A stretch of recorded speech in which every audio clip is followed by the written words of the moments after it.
Welcome to the Ramesh Chandra show of schooljano.com second season. मैं आपको बता दूं कि फर्स्ट सीजन में जो हम लोगों ने करीब 4 मंथ्स के लिए ये कॉन्टिन्यूसली हर संडे को 11:30 बजे हम ये शो करते थे, उसमें हम लोगों को एजुकेशन डोमेन में अप्रोक्सीमेटली 10 लाख लोगों की रीच पहुंची थी। इसके लिए सभी दर्शकों का धन्यवाद और हम आभारी हैं जो आप लोगों ने इतना प्यार हम लोगों को दिया है। अभी ये जो सीजन हम लोग लेकर के हमारा टारगेट है कि हमारे इनोवेटर्स, एंटरप्रेन्योर्स और एजुकेशनल लीडर्स को लेकर के आए जिन्होंने एजुकेशन डोमेन में स्पेशली K-12 एजुकेशन में कुछ ना कुछ कंट्रीब्यूशन किया हुआ है।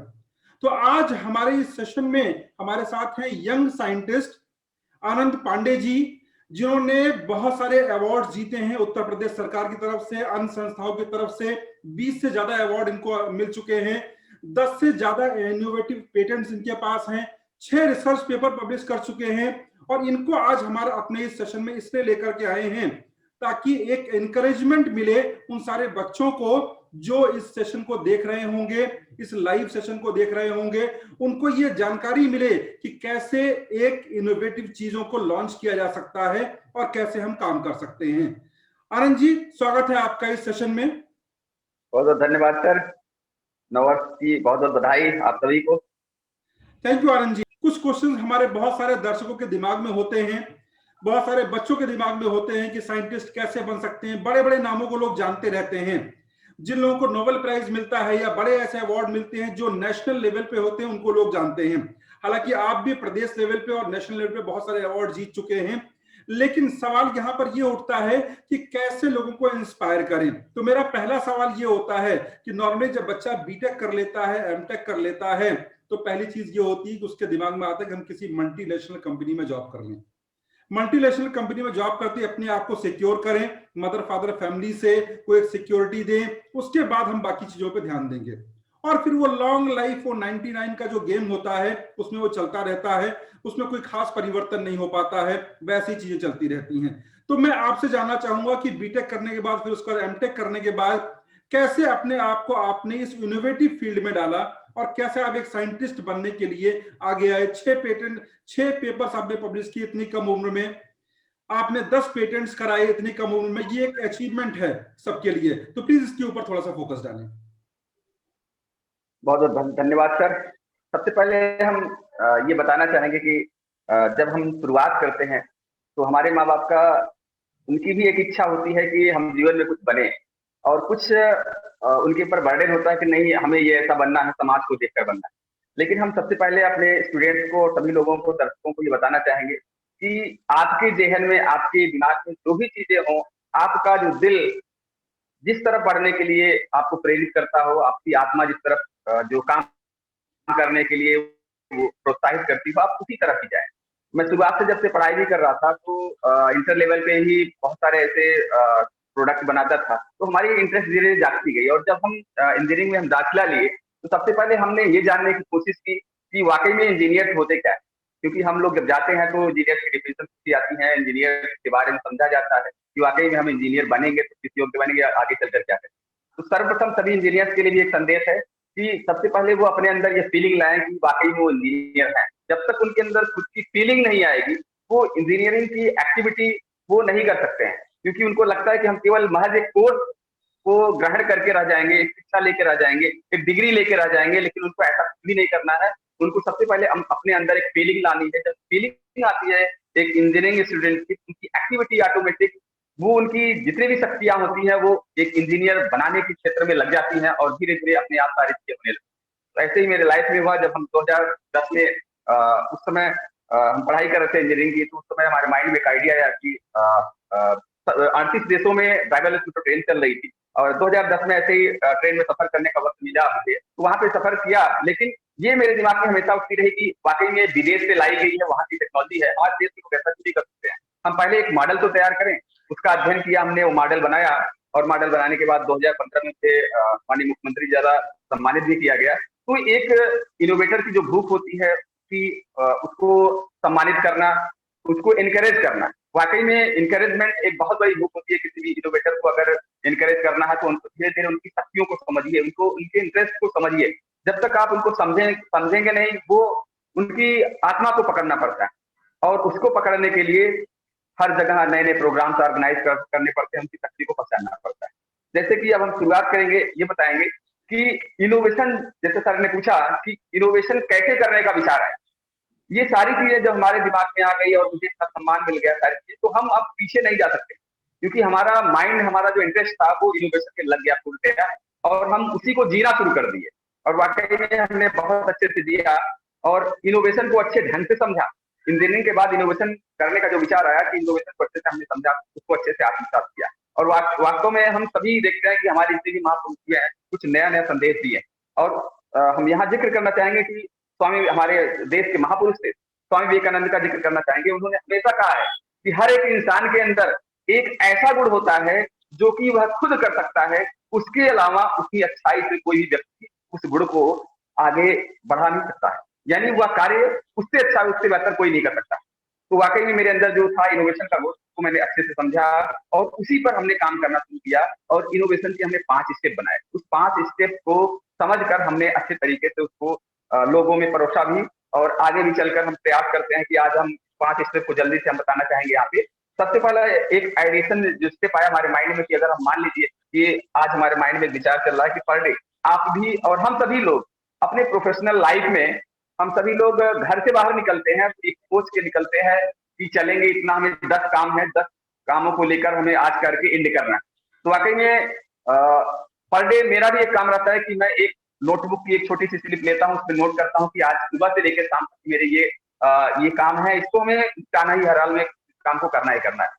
लेकिन अगर नहीं लिखते हैं तो सारे वो 10-20 काम इस प्रोफेशनल लाइफ में भूल जाते हैं। तो हमारे माइंड में एक आइडिया आया कि इसको एक इनोवेशन में तब्दील किया जाए, क्योंकि हर एक प्रोफेशनल की लाइफ में सारी चीजें होती हैं और एक एज के बाद वो हर एक इंसान चीजों को भूलना स्टार्ट कर देता है और भूल जाते हैं। स्वाभाविक है, हमारी एक तरीके से जीवन पर डे की लाइफ में ये शुरुआत हो चुकी है और इसके लिए बहुत सारे लोग दवा खाते हैं। तो ऐसा कुछ करना है कि छोटा सा इनोवेशन मेरे माइंड में जो आया वो ये आया कि एक पेन है, उस पेन में हमने एक ऐसी रिकॉर्डिंग सिस्टम बना दिया है कि उसमें रिकॉर्ड करेंगे कि हमारे जो 10 काम हैं, 1 बाय 1 10 रिकॉर्ड कर देंगे, वो काम रिकॉर्ड हो जाएगा। और जब एक काम खत्म करेंगे एंड में, तो उस काम को फिर से आप एक डिलीट का रिसेट का बटन होगा, उसको डिलीट कर देंगे। फिर ऐसे 10 काम करेंगे, वो अंत में एंड होने के बाद एक लास्ट बटन होगा, उसको आप हिट करेंगे, सारा काम डिलीट हो जाएगा। अगले दिन फिर से रिकॉर्ड करिए। एक मात्र 100 रुपए की पेन है जो आपके याददाश्त को बरकरार रखेगा। उस पेन से लिखने का भी काम कर सकते हैं और अपनी मेमोरी को भी उसमें स्टोर करके रख सकते हैं। 2 GB की मेमोरी चिप लगी हुई उसमें और सारे आपको रिमाइंड कराता रहेगा। अलार्म आप लगा दीजिए। इस तरीके से ये जो हमारे जीवन में घटित हो रही थी, इसको हमने इनोवेशन के रूप में देखा कि नहीं, ये बड़ा इनोवेशन हो सकता है और हर एक की लाइफ में एक घटना घटित हो रही है। आने वाले समय में इस पेन से हम उनकी इन कमजोरियों को दूर कर सकेंगे।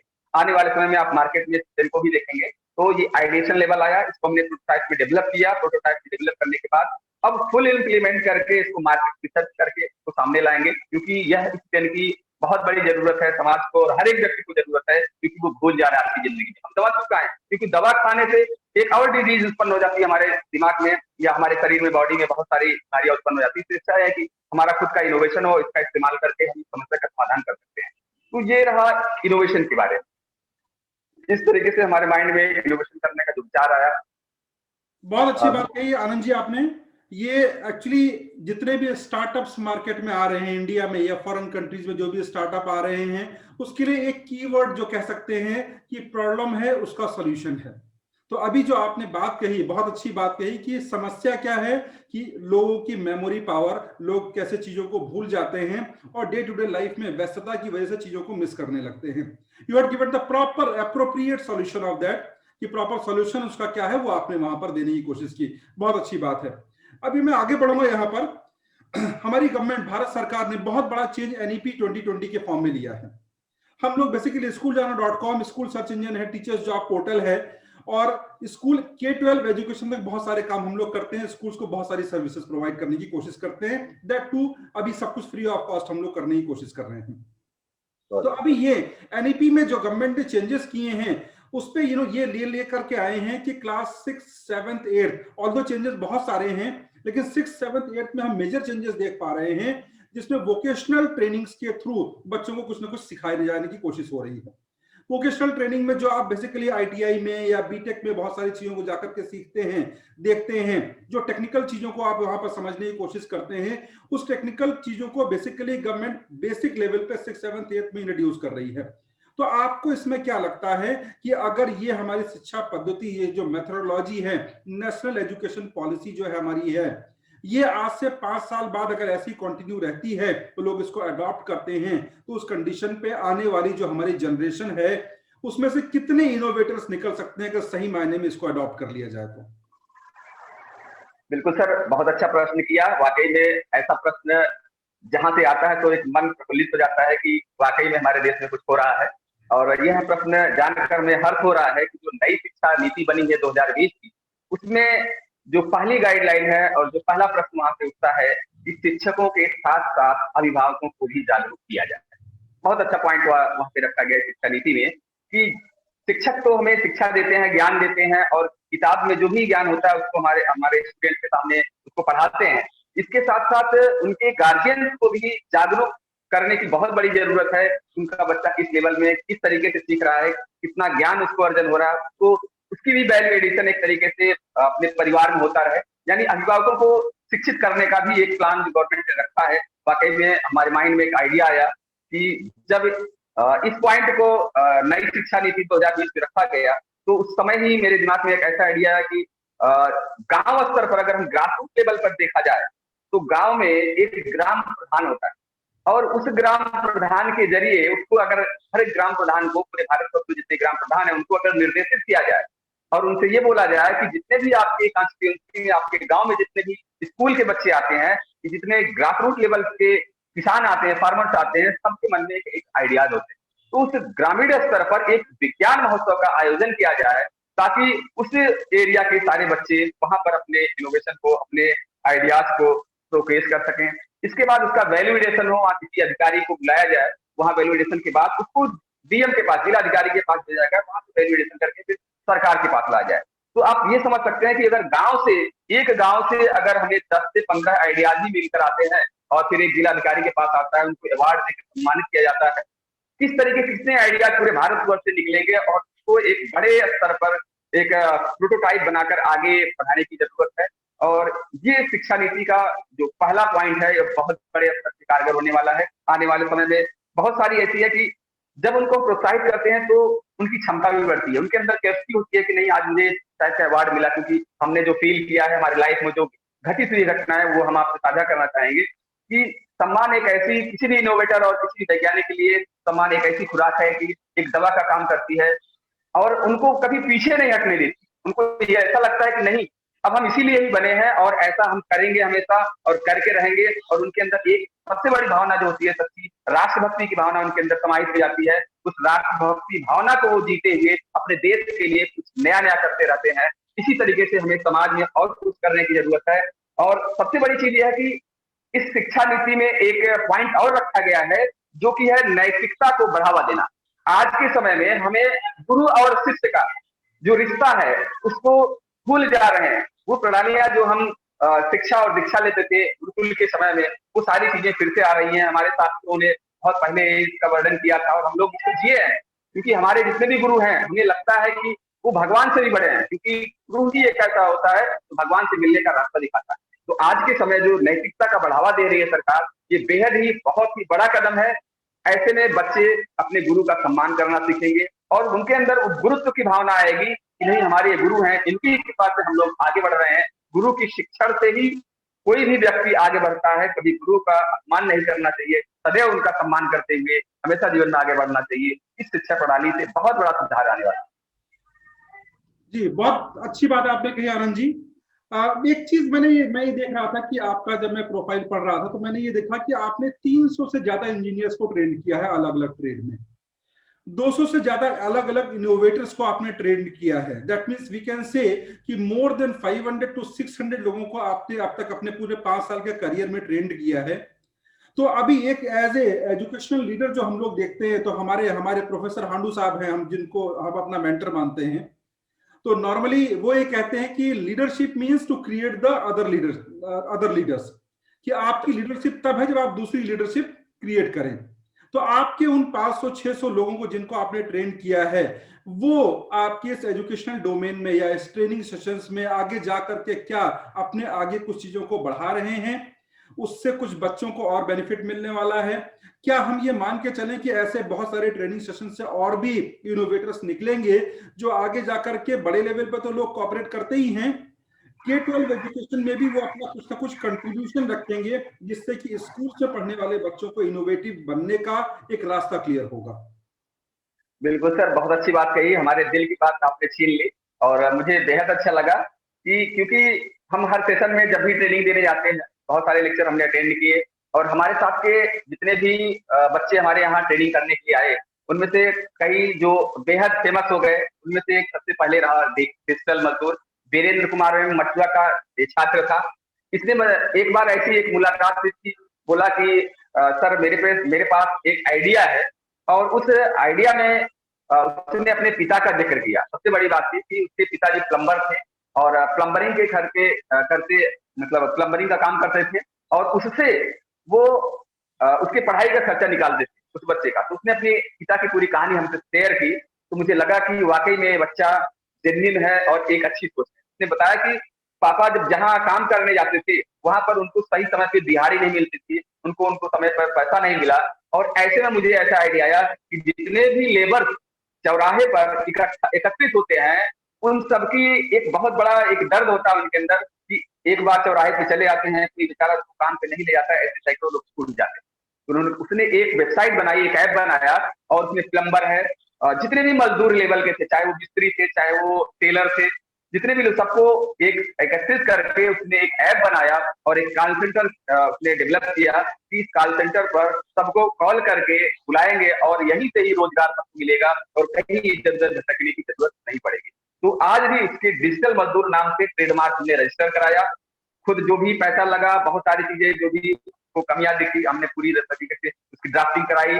आज उसको ट्रेडमार्क भारत सरकार द्वारा मिल गया है। बहुत खुशी महसूस होती है कि वह व्यक्ति एक बड़े स्टार्टअप की तरफ बढ़ रहा है। आने वाले दिन उसकी कंपनी बहुत बड़ी होने जा रही है। आने वाले समय में डिजिटली तरीके से मजदूरों को नौकरी मिलेगी। ऐसे ही राधेश्याम पांडे सुल्तानपुर के इनोवेटर हैं, आशुतोष पाठक जी बलरामपुर के हैं, विनय कुमार जी हैं, वो बांदा जिले से हैं, विकास गुप्ता ये सीतापुर के हैं।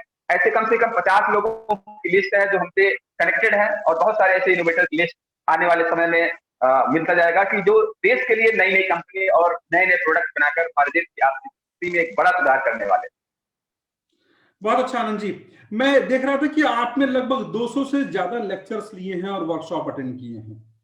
तो ये वर्कशॉप्स नॉर्मली इंजीनियरिंग कॉलेजेस के होते हैं, या नॉर्मल कंपनियां कराती हैं, या मैक्सिमम टेक्निकल बच्चे होते हैं, टेक्निकल एजुकेशन वाले बच्चे होते हैं, उस डोमेन के बच्चे होते हैं, या नॉर्मल बच्चे भी होते हैं जो करते हैं चीजों को?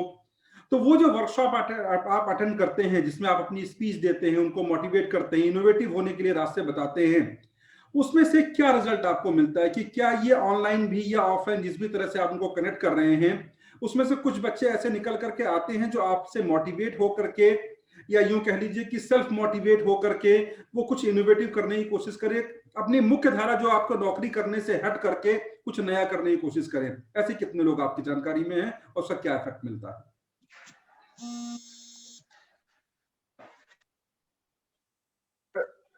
जैसा कि हम आपको बताएं कि पिछले 2015 से 2019 तक जो बच्चे मिले, उनमें से एक बच्चे की कहानी हम बताते हैं सर। एक नहीं, ऐसे 10 बच्चे हैं कि जो फोन करके रोने लगते हैं और कहते हैं कि सर मुझे आप जैसा बनना है, मुझे सर नए नए इनोवेशन करना है, अपने देश के लिए कुछ करना है।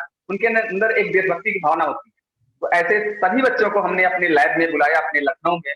उनको खुद से हर साल प्रति वर्ष 10 बच्चों को बिना फीस चार्ज किए उनको फ्री ऑफ कॉस्ट ट्रेनिंग देते हैं, और उनका हाथ पकड़कर हम खुद सिखाते हैं कि बेटा पावर सप्लाई इस तरीके से बनती है, इस पावर सप्लाई की बन जाने से आप इलेक्ट्रॉनिक्स के फील्ड में बड़े बड़े प्रोजेक्ट बना सकते हैं। और बहुत सारे ऐसे इनोवेशन हैं, उनके साथ में भी रहकर हम बहुत सारे पेटेंट आगे चलकर काम कर रहे हैं। अभी विशाल विश्वकर्मा जी हैं, कानपुर से हैं, वो बहुत अच्छे इनोवेटर हैं। उनके भी माइंड में बहुत सारे आइडियाज थे। अभी 2 पेटेंट रिसेंटली हमने लड्डू मेकिंग मशीन बनाई है, और लड्डू मेकिंग मशीन एक ऐसा इनोवेशन साबित होने जा रहा है हमारे पूरे देश के लिए कि निर्यात भी करेंगे हम विदेशों में। वो मशीन 4 घंटे में 100 किलो लड्डू बनाएगी। बस केवल आपको मटेरियल तैयार करना है, लड्डू की मशीन को पूरी बन चुकी है, उनके साथ हमने पेटेंट कराया। उनको भी बहुत अच्छा लगा कि सर वाकई में हम बहुत सारा काम करते थे। हमारे पिताजी जो है एक बढ़ई का काम, एक लोहार का काम करते करते पैसा तो उन्होंने अर्न किया, लेकिन वो सम्मान जो आपके द्वारा मुझे मिल रहा है वो कभी मिल नहीं पाया था। मुझे बहुत हर्ष होता है कि आपके साथ काम करके। तो उन बच्चों को हम गाइड करते हैं कि किस लेवल पर आप एक इनोवेशन करके कैसे आप आगे बढ़ोगे, कैसे वो पेटेंट होगा, पेटेंट होने के बाद कैसे वो प्रोटोटाइप डेवलप करके मार्केट में कैसे आएगा। इस तरीके से जब उनके साथ होता है तो उनको बेहद खुशी होती है, क्योंकि वाकई में जब एक प्रोडक्ट मार्केट में आता है एज ए स्टार्टअप, वो आगे बढ़ता है, एक स्टार्टअप के डेवलप होने से 10 से 20 लोगों की नौकरी हर हाल में लग जाती है। तो बेहद से बेहद जरूरी है कि हर एक इनोवेटर को ये ध्यान देना है कि कम से कम एक इनोवेशन के द्वारा 10 से 20 लोगों की जो नौकरी मिल रही है। आज सबसे बड़ी जो बेरोजगारी की समस्या है, इनोवेशन से ही बेरोजगारी दूर हो सकती है, स्टार्टअप के थ्रू ही बेरोजगारी दूर हो सकती है, क्योंकि हमारी जनसंख्या जो बढ़ रही है उसको रोकने के लिए तो बहुत सारे कानून बन रहे हैं, लेकिन सबसे बड़ा रास्ता यही होगा कि इनोवेशन करें और इनोवेशन को प्रोडक्ट बनाकर मार्केट में लाएं, ताकि हमारे आर्थिक स्थिति में सुधार हो सके। बहुत अच्छा आनंद जी, ये एक तो बहुत अच्छी बात आपने कही कि हर साल आप लगभग 10 से 12 बच्चों को आप ट्रेन करते हैं फ्री ऑफ कॉस्ट।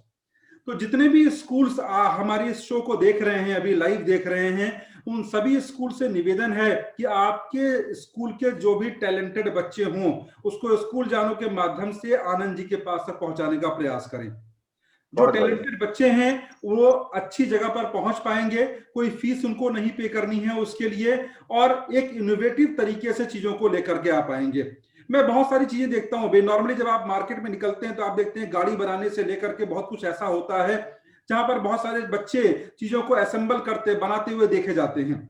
ये उनकी स्किल है, ये उनका टैलेंट है। हर आदमी के बस का नहीं है कि सारे पार्ट्स को आप एक गियर बॉक्स को खोल करके उसको वापस रीअसेंबल कर दें, ये बहुत डिफिकल्ट काम होता है। हम आप तो भूल जाएंगे साहब कौन सी स्प्रिंग कहां पे लगी हुई थी। अगर एक बच्चा इस चीज को कर रहा है तो ऑब्वियस ये बात उसके अंदर असेंबलिंग और उसको याद रखने की पावर बहुत अच्छी है। अगर उसको एक प्रॉपर ट्रेनिंग देते हैं जिसको कि गवर्नमेंट आगे आकर के लेकर के जा रही है कि अगर 6, 7, 8, 9, 10 या 12th में भी हम इन चीजों को अपग्रेड करते जा रहे हैं तो आगे आने वाले फ्यूचर में उसको एज ए स्किल वो अपना यूज कर सकता है। आनंद जी, मैं आपसे पूछना चाहूंगा कि आपने जब पहला अपना इनोवेटिव एक आइडिया जनरेट किया था अपने एजुकेशन के दौरान, मेरे ख्याल से आप उसमें ग्रेजुएशन में ही रहे होंगे, आप बीटेक ही कर रहे थे, और उस बीटेक करने के दौरान ही आपने अपना पहला इनोवेटिव आइडिया वहां पर निकाला था। तो जब आपने पहला इनोवेशन किया तो नॉर्मली क्या होता है कि एक इनोवेशन करने के बाद लोग रुक जाते हैं कि अब ठीक है हमारे लिए एक सक्सेसफुल रास्ता हो गया, हम आगे अब दूसरे इसको हम कैश करा के दूसरे कामों में आएंगे। लेकिन आपने ऐसा किया नहीं, आप आगे बढ़ते रहे, एक के बाद एक 10-12 पेटेंट आपने कराए, 8 से 10 मुझे जानकारी में है कि आप उसको और भी पाइपलाइन में हैं। तो अभी जब आपने पहला इनोवेशन किया था उसके बाद जब आपको मुख्यमंत्री जी से एक अवार्ड भी मिला, तो पहला इनोवेशन के दौरान क्या आपने सोचा था कि आप इस लेवल तक पहुंच पाएंगे, आपको ये स्थितियां मिल पाएंगी, आपको इतना सम्मान मिल पाएगा? बहुत अच्छी बात सर, बहुत अच्छा प्रश्न है आपका। और सबसे पहले हम ये बताना चाहेंगे कि जब कोई भी चीज हम सोचते हैं अपने पूरी शिद्दत के साथ, अपनी आत्मा के साथ उसको आत्मसात करते हैं कि वाकई में हमें ऐसा बनना है, तो आपके अंदर एक ऐसी ऊर्जा का संचार होता है कि पूरी तरीके से आपको उस चीज को पाने के लिए वो पूरी शक्ति आपके बॉडी में आ जाती है अपने आप। मुझे ऐसा हमेशा लगता था कि जब मुझे अवार्ड मिला माननीय मुख्यमंत्री जी से, तो मुझे उस समय ऐसा लगा कि मैंने उस समय green energy generation from speed breaker का इनोवेशन किया था कि जो रंबल स्ट्रिप है, स्पीड ब्रेकर हैं, के ऊपर से बहुत सारी गाड़ियां गुजरेंगी और उससे जो है बिजली जो पैदा होगी, स्ट्रीट लाइटें बनेगी, सारी स्ट्रीट लाइटें अपने आप जल जाएंगी, अंधेरा होगा, ऑटोमेटिक ऑन हो जाएंगी। तो इसके बाद से हमने सोचा कि इसको कैसे अब पायलट प्रोजेक्ट रन किया जाए। बहुत सारी समस्याएं आती हैं और सबसे बड़ी समस्या जो ये आती है कि हम स्कूल जानों के माध्यम से हम इस प्रश्न को हम थोड़ा सा हाईलाइट करना चाहेंगे कि अगर किसी भी इनोवेटर के माइंड में कोई आइडिया आता है, अगर वो प्रोटोटाइप बना लेता है, तो सबसे पहले जो सबसे बड़ी दिक्कत होती है वो बैंक और सरकारी सिस्टम के तक आती है। तो हम सरकार तक भी एक सूचना पहुंचाना चाहेंगे कि हम कंपेयर करेंगे विदेशों का, कि आज वहां मैं एक रिसर्च पेपर देख रहा था, पढ़ रहा था यूके का, उसमें उन्होंने साफ साफ जिक्र किया था कि वहां का एक लड़का उस समय 2017 की बात है, उसने एक मेल किया गवर्नमेंट ऑफ यूके को और उसमें लिखा कि सर हमने ये इनोवेशन कर लिया है और इससे इतनी रेवेन्यू जनरेट होगी, ये हमारे समाज के लिए हेल्प। उनके घर, जैसे हमारे यहाँ एक डीएम लेवल का जिलाधिकारी होता है, उसी तरीके से उनके यहाँ एक अधिकारी है, उस इनोवेटर के घर पहुंच जाते हैं और इसके बाद सारा सिस्टम बच्चे के इनोवेशन को डेवलप करने में लग जाता है। और जबकि अगर हम तुलना करें हमारे देश की, तो वही बच्चा जो इनोवेशन करके आगे बढ़ जाता है और अपना एक प्रोटोटाइप लेकर हर दर दर जो है किसी भी वैज्ञानिक महोत्सव मेले में लगाता है, प्रगति मैदान जैसे बड़े मेले में लगाता है हर जगह, तो उसको फंडिंग नहीं मिल पाती है। कोई एक अधिकारी उसको पकड़ कर वो देखता है कि पता नहीं किसके पास जाएगा, ये कैसे डेवलप होगा आगे चलकर। बहुत सारी समस्या आती है, तो हम सरकार से भी आगे चलकर अनुरोध करना चाहेंगे कि कोई इनोवेटर अगर ऐसा दिखता है तो आप उसकी आत्मा को समझें। आखिर वो संवेदना से सृजनशीलता के दर्द को आत्मसात करके एक इनोवेटर बनता है और दूसरों के दुख को, दर्द को, अपने समाज की बुराइयों और कुरीतियों को दूर करने के लिए इनोवेशन करता है। बड़ा समय लगता है, तो उसके इनोवेशन पर जो भी पैसा हो सके आइडिएशन को प्रोटोटाइप में डेवलप करके कि आगे फंडिंग की जाए, उसकी मदद की जाए, क्योंकि वह इनोवेटर अपने देश के लिए कुछ करता है। तो हमारे देश में इस चीज को दूर करने की बहुत बड़ी जरूरत है। फिर बात आते हैं सामने कि जब मैंने डेवलप किया बहुत सारे इनोवेशन, तो सबसे बड़ी चीज होती है कि आदमी को एक बड़ा अवार्ड मिलता है, जो सम्मान मिलता है, तो कभी कभी लोग उसको डाइजेस्ट नहीं कर पाते और उतना ही वो मानकर छोड़ देते हैं कि बस इससे ज्यादा मुझे कुछ नहीं करना है, अब कुछ चलकर हम अलग करते हैं, कहीं इसी रिकॉग्निशन को दिखाकर कहीं हम जॉब कर देंगे। लेकिन कभी भी मैंने माइंड में इस चीज को आने ही नहीं दिया कि हमें कहीं जॉब करना है। मैंने वहीं से ठान ली कि नहीं, अब तो हमें अपने देश के लिए कुछ बड़ा करके दिखाना है और कुछ अच्छा करना है, अपने समाज के लिए अच्छा करना है। तो मैंने स्टार्ट किया अपनी जो जर्नी थी, बहुत सारी चीजें हमने बनाई। और एक चीज तो हमें हमेशा हम लोग जानते भी हैं और दैनिक जीवन में हम देखते भी हैं कि जब व्यक्ति पहाड़ चढ़ने लगता है वो झुक कर चलता है। जब कोई भी व्यक्ति पहाड़ चढ़ता है तो वो झुक कर चलता है और जब उतरता है तो अकड़ कर उतरता है। इससे बहुत बड़ी सीख मिलती है हमको। तो अगर सम्मान मिले तो इंसान को हमेशा झुक कर चलना चाहिए, विनम्र हो जाना चाहिए। सबसे बड़ी पहचान यही होती है कि कोई भी इंसान अगर आगे बढ़ रहा है तो उसको उसकी जो विनम्रता है, विनम्रता की भूख इतनी ज्यादा बढ़ जाती है कि जाहिर सी बात है, हम सभी, हमारे समाज में भी एक उदाहरण मौजूद रहता है, कोई भी डाली अगर फल से लग जाती है तो डाली टूट जाती है। तो ये चीज बेहद जरूरी है, अपने अंदर विनम्रता लाना और विनम्र भाव से ही जीवन में आगे बढ़ना और समाज को शिक्षित करना। जी, बहुत अच्छी बात आपने कही आनंद जी। ये सरकार से भी मेरी अपील है और समाज से भी अपील है कि अगर नए नए इनोवेशंस को हम आप सपोर्ट नहीं करेंगे तो एनर्जी बच्चों में नहीं आ पाएगी। और अभी आनंद जी ने जितनी भी चीजें इनोवेट की हैं जो आपके जरूरत के संबंधित लगती हैं, उसका पूरा लिंक आपको नीचे यहाँ पर दिया हुआ है। उस लिंक को क्लिक करें, आप देखें कि उसमें से आपके काम की कौन सी चीज है। और मैं आनंद जी से आग्रह करूंगा कि अगर यहां से कोई फंड जनरेट होता है तो जिन भी बच्चों को आप ट्रेंड करते हैं उसमें से कुछ पार्ट उनकी एजुकेशन के लिए भी खर्च करें। बिल्कुल सर, बहुत बहुत धन्यवाद सर, आपने ऐसा सोचा। और आगे चलकर जो है हम प्रयास यही करेंगे, दूर से जितने भी बच्चे हैं, जितने गरीब बच्चे हैं, उनको हम सभी लोग ट्रेंड करेंगे और पूरे देश के लिए बड़ा करने का संकल्प लेंगे। आनंद जी, मेरा एक सवाल है, ये मेरा एक व्यक्तिगत दिमाग में आया हुआ सवाल हो सकता है। अभी जैसे हमारे यहाँ बहुत सारे जो प्रधानमंत्री कौशल विकास योजनाएं चलती हैं जिसमें लोगों को ट्रेंड किया जाता है, उनको स्किल्ड बेस बनाया जाता है। आईटीआई चलते हैं जिसमें लोगों को इलेक्ट्रीशियन, फिटर, बहुत सारे ट्रेड चलते हैं, वहां पर लोगों को ट्रेंड किया जाता है। तो अभी जो नई शिक्षा नीति हमारी आई है उसमें क्लास 6 से लेकर के ऊपर तक के लोगों को स्किल बेस्ड टीचिंग और स्किल बेस्ड ट्रेनिंग की बात की जा रही है। तो क्या आप भी ये मानते हैं, ऐसा मुझे लगता है कि क्या आप ये मानते हैं कि ये जो 6th 7th 8th में या ऊपर की क्लासेस में आकर के हम स्किल बेस्ड ट्रेनिंग देंगे, जिसमें से भाई होता है इलेक्ट्रीशियन का भी हो, कारपेंटर का भी हो, फिटर का भी हो, कोडिंग हो, बहुत सारी चीजें निकल करके आ रही हैं, तो क्या भविष्य में आज से 5 साल 10 साल बाद ये आईटीआई और बाकी चीजों की जरूरत खत्म हो जाएगी? बिल्कुल सर, आपने जो भी प्रश्न किया है वो पर्सनल और पब्लिक भी होना चाहिए। कि जब हम लोग सोचते हैं कि कक्षा 6 से लेकर 8 तक के बच्चों को, यानी अगर हम 5th से भी ज्वाइन कर लेते हैं, 5वीं से लेकर 12वीं तक के बच्चों के बीच में अगर टेक्निकल एजुकेशन को लाते हैं।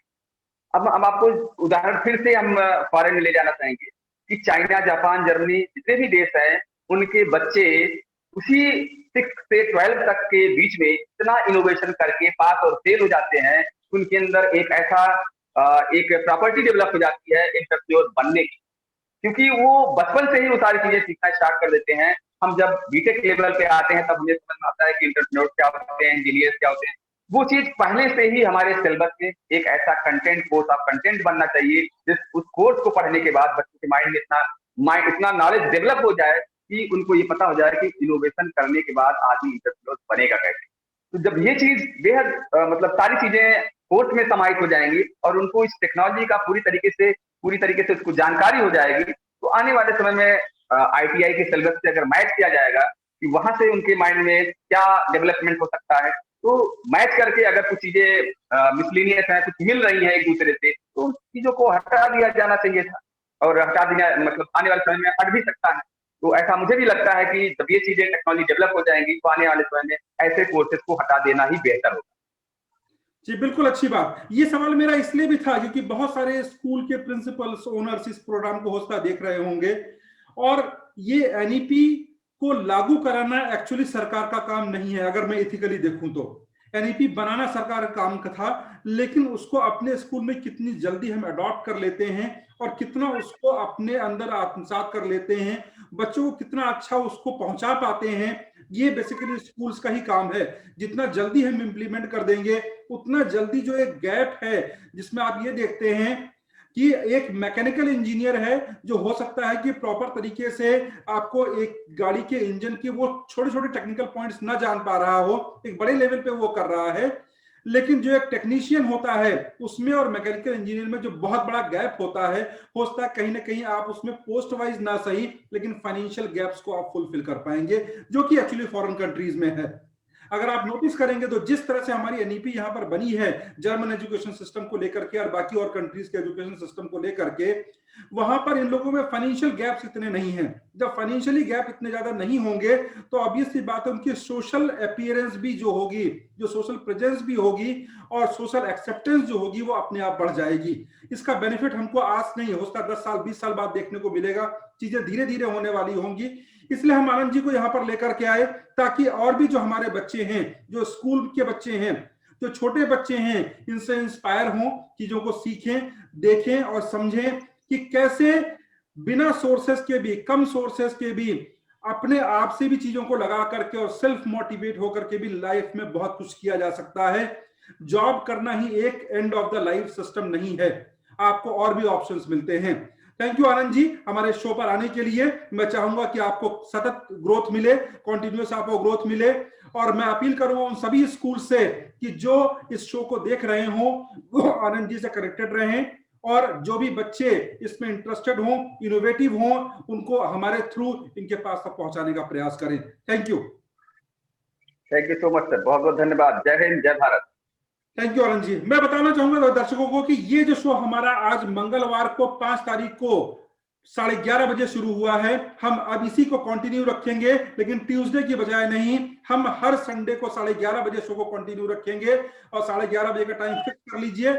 हर बार हम एक ना एक इनोवेटर, एक ना एक हम एंटरप्रेन्योर, एक हम आपको वहां पर जो भी हमारे एजुकेशनल लीडर्स हैं उनको लाने की कोशिश करेंगे, जो आपसे वार्ता करेंगे और आपको चीजों को समझाने का प्रयास करेंगे। Thank you, stay connected.